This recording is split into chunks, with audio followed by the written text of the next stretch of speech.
Why?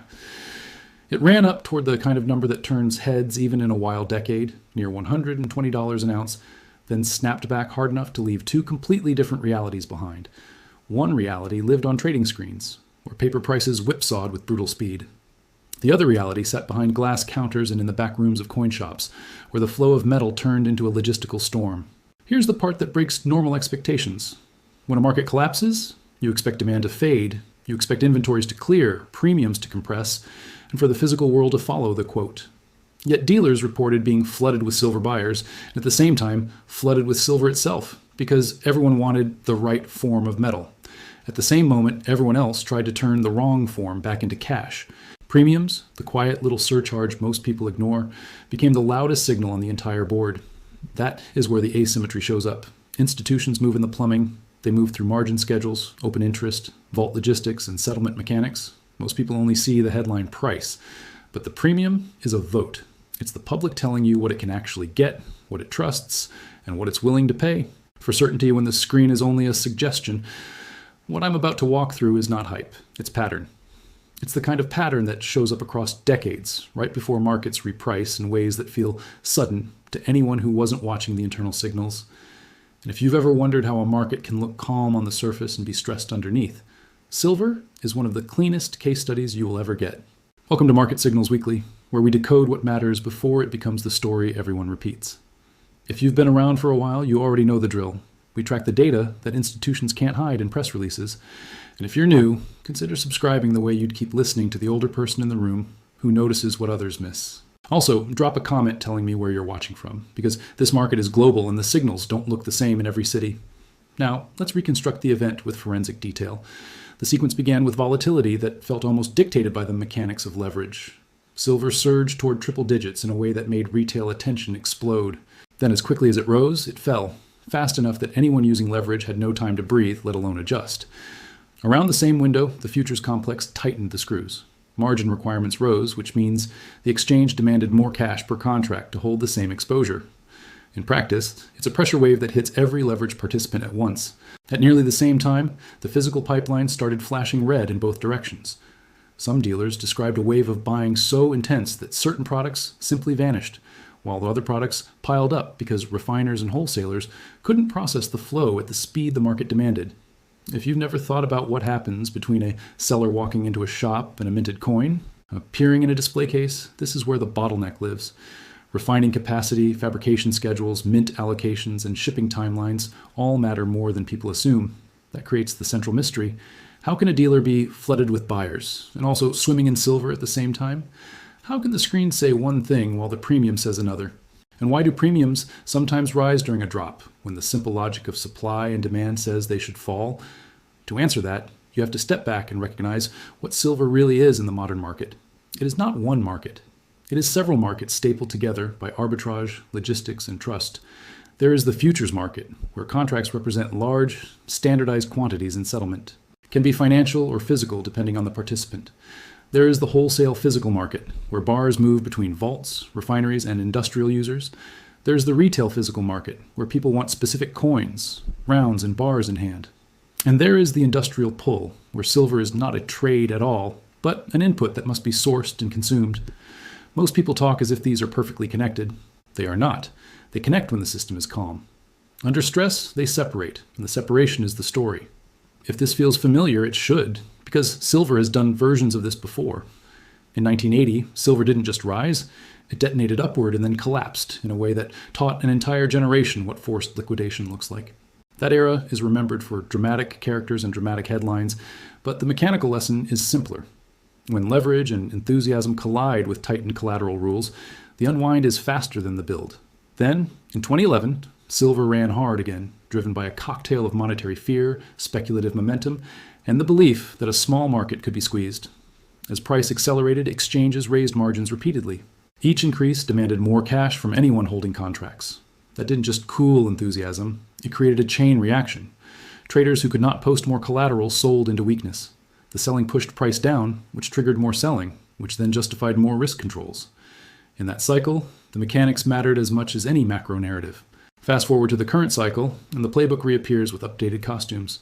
The public narrative says this is simply a volatile commodity reacting to shifting rates, shifting growth expectations, and shifting sentiment. The internal signals say something more specific. The system is struggling to reconcile paper claims, physical constraints, and retail preferences at the same time. Now we have to talk about the players, because markets don't move by magic. They move by participants with rules, incentives, and constraints. Start with the exchange complex. Futures exchanges exist to standardize risk and concentrate liquidity. Their primary lever is margin. When volatility rises, they raise the cash required to hold positions. That protects the clearing system, but it also changes behavior instantly. A margin hike is not a comment. It is a command. Bring more cash or reduce exposure. When that command hits into a crowded trade, it becomes a catalyst. Then you have the bullion banks and large dealers who intermediate the flow between paper and physical. They may warehouse inventory, hedge exposure, or facilitate delivery. They understand that spot is a reference point, but their real world is basis, spreads, financing costs, and the availability of specific products. They watch open interest, which is the count of outstanding contracts, because it's a snapshot of how much paper exposure exists. When open interest is large relative to deliverable supply, the system can still function, but it becomes more sensitive to shocks. Next, you have the mints and fabricators. They are the bridge between raw metal and retail products. They face capacity limits, they face scheduling constraints, they face procurement timelines. In calm markets, that's invisible. In stressed markets, it becomes the story. If a mint cannot source blanks fast enough, coins become scarce regardless of what spot is doing. If a fabricator is backed up, bars do not appear on shelves the way buyers expect. That delay is what premiums measure. Finally, you have the public. Retail demand is not a single thing. Some people buy silver as a hedge, some as a hobby, some as a bet, some as a tradition. But in moments of stress, retail behavior becomes unusually coordinated around trust. People gravitate to products they recognize, products they believe will be liquid, and products they believe are harder to counterfeit. That is why government-minted coins can trade with stubbornly high premiums, even when generic bars become discounted. It's not because the metal is different. It's because the market's perception of liquidity and authenticity is different. Now, let's put numbers on the table, because this isn't a vibe. It's measurable. A key retail signal is the premium on the American Silver Eagle. In calm periods, that premium can be modest. In stressed periods, it can become a separate market. Recently, the premium was described as roughly $8 per ounce. That means that even if the underlying silver content is priced one way on the screen, the coin trades much higher in the real world. When a 1-ounce coin approaches a price near $100, it isn't because the dealer is inventing a new universe. It's because the dealer is reflecting replacement cost, scarcity of that specific product, and the risk of sourcing more inventory into a chaotic tape. Now contrast that with what some dealers reported, an influx of metal in forms that were harder to move quickly. When prices whip, a wave of selling arrives. People who bought at higher levels rush to lock in whatever value they can. People who simply want liquidity show up. Shops take in bars, rounds, and mixed items, but then they have to process them, verify them, and move them back into wholesale channels. If refiners are backed up, the shop can't instantly turn that inventory into cash. That turns metal into a balance sheet burden, even if the metal is valuable. At the same time, paper market stress showed up through positioning and policy changes. Open interest on major futures venues remain large, reflecting substantial outstanding claims. And margin policy tightened, increasing the cash burden on leveraged exposure. Those two facts together matter. A large pool of leveraged claims plus a sudden increase in required collateral is the recipe for forced behavior. Forced behavior is what creates the kind of moves that feel illogical in hindsight, because the motive is not valuation. The motive is survival inside the rules. And then there is vault data. When you look at large vault systems, you can sometimes see whether metal is building or leaving. Recent snapshots showed London silver holdings slipping modestly month to month.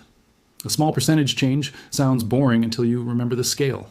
Tens of thousands of tons represent a huge stock, but the marginal flow is what moves the needle in stressed periods. If inventories drift down while retail premiums stay elevated, that is a sign that the system is pulling metal through the pipes, even as the end user sees scarcity.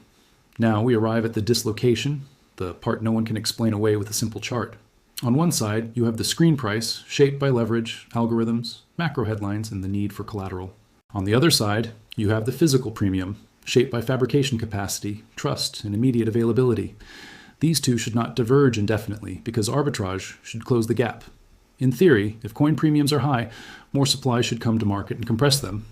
If physical is plentiful, premiums should fall. But theory assumes smooth logistics and unlimited processing capacity. Stress removes both. Think of the market like a city's water system. The reservoir can be full, but if the pipes are narrow or clogged, the neighborhood can still experience low pressure. People don't pay for the reservoir. They pay for water that comes out of the tap.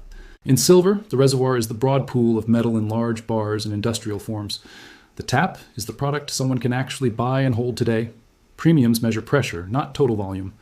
So when you hear dealer flooded with buyers, that's a pressure spike at the tap. When you hear refineries are full or inventory is piling up, that can be a clogged pipe. Both can be true at the same time. The market is not lying. It's showing you that the system's connectors are strained. This is also where the East versus West narrative often shows up, not as politics, but as logistics and preference. Different regions favor different products.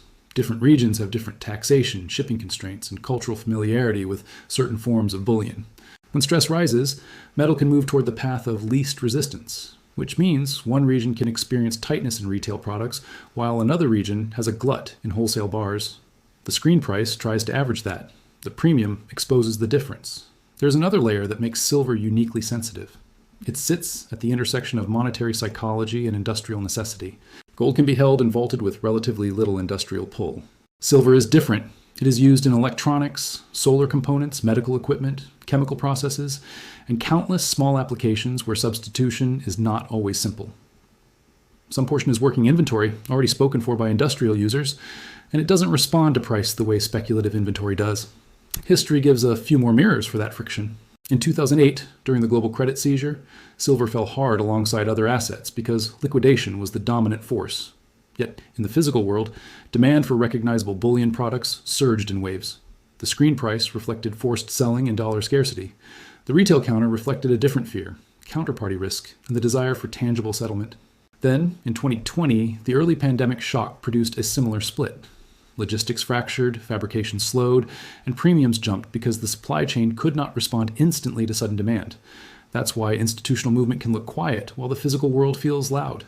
Large players can adjust exposure through futures, options, and internal inventory management without ever touching the retail channel.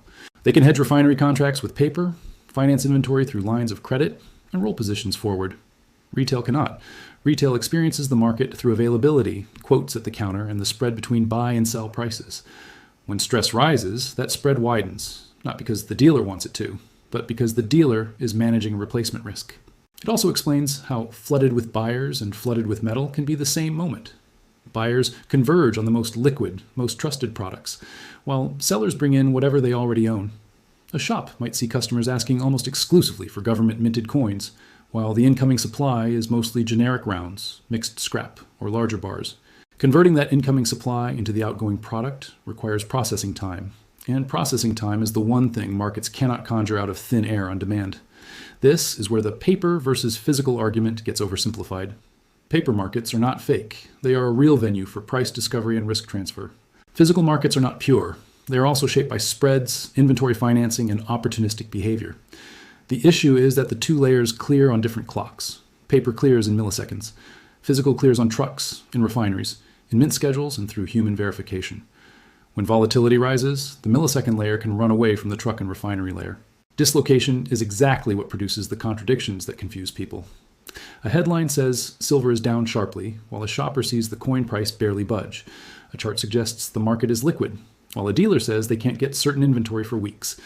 A trader points to a large vault total, while a fabricator points to delayed blanks.